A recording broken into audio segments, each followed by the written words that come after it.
Ассалаумағалейкум достар, баршаңызға сәлем. Сіздермен бірге отбасылық асхана каналы. Сіздерді келе жатқан жаңа жыл мейрамымен құттықтаймыз. Әрбір отбасына құт береке, жақсылық болсын.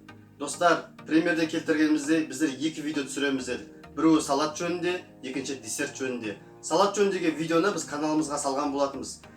Көргілеріңіз келсе, жоғарыдағы подсказка қылып өтуге болады. Ендігі біздің осы видеода салатынымыз десерт жөнінде. Үй жағдайындағы өте оңай жасалатын десерт жөнінде түсіретін боламыз осы видеоны. Достар, сіздерге өтініш, семіз лайктардан басып, подписканы басып, комментарий қалдарыңыздар. Кеттік алға. Баршаңызға қайырлы күн достар, жаңа жылдарыңыз құтты болсын. Алдында біз премьерде айтқандай, үй жағдайында ең оңай дайындалатын десерт дайындаймыз. Жұмыртқасыз, духовкасыз, выпечкасыз ең оңай десерт. Бұған бізге керегі алдын ала үгітілген печенье, сары май, какао, қант, творог, мандарин және әсемдеуге осындай сахарный пудра мен Қазақстан шоколады керек. Келесі енді осындай сары майымызды бана ертіп алдым. Осыны енді бана печеньеміздің үстіне құямыз.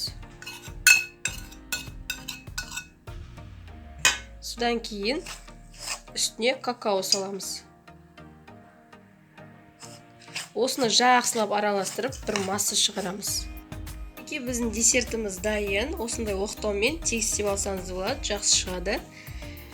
Ендігі кезек бізде творогта мен оған қант салып араластырайын деп жатырмын. 100-150 грамм қант жарайды. Егер кислый болса, творог көбірек салсаңыз болады.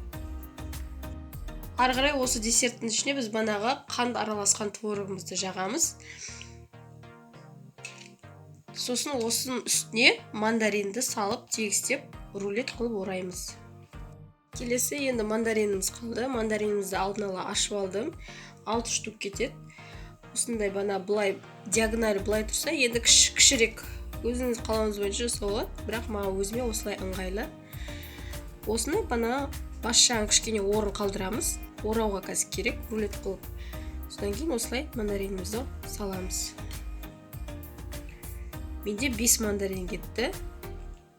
Кішкене сыймай қалып тұр. Бана ұзынынан былай жасасаңыздар 6 мандарин кетеді. Мен соған расчет қылып жасағаным ғой, бірақ өзіме ыңғайлы болу үшін осы кіші жағын алдым. Енді осыны ораймыз.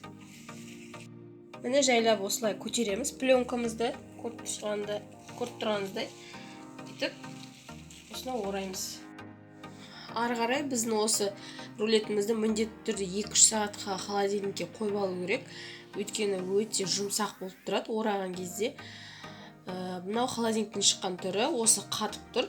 Осының үстіне өзінің қалауыңыз бойынша, мысалы сахарный пудра болсын, шоколад болсын, жеміс-жидек қоюға болады. Мен сахарный пудра себейін деп жатырмын. Өте әдемі, иә. Әдемі шығады екен, де.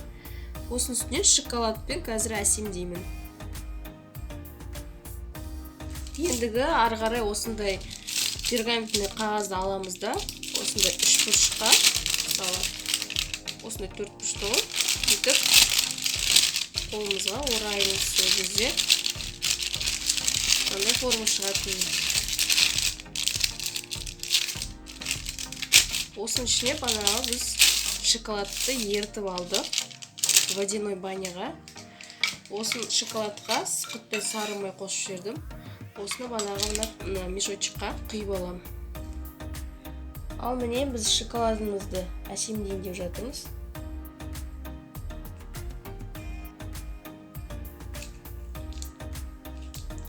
Мешочекті міндетті түрде қаттырақ ұстамасаңыз, мына ақып кетеді менің шоколадтарым. Шамамен осындай шоколадты әсемдедім. Өте әдемі болып тұр меніңше.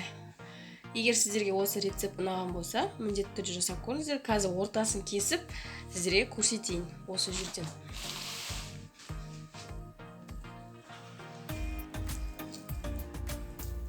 Мама, күшті шыққан ғой кәдімгідей приятно ол. Мінекей осындай болып шықты. Ал, егер сіздерге ұнап жатса, міндетті түрде лайк басып, өз пікірлеріңізді қалдырып кетіңіздер. Рецептін міндетті түрде саламыз описанияға. Көп рахмет, біздермен бірге ас дайындаңыздар.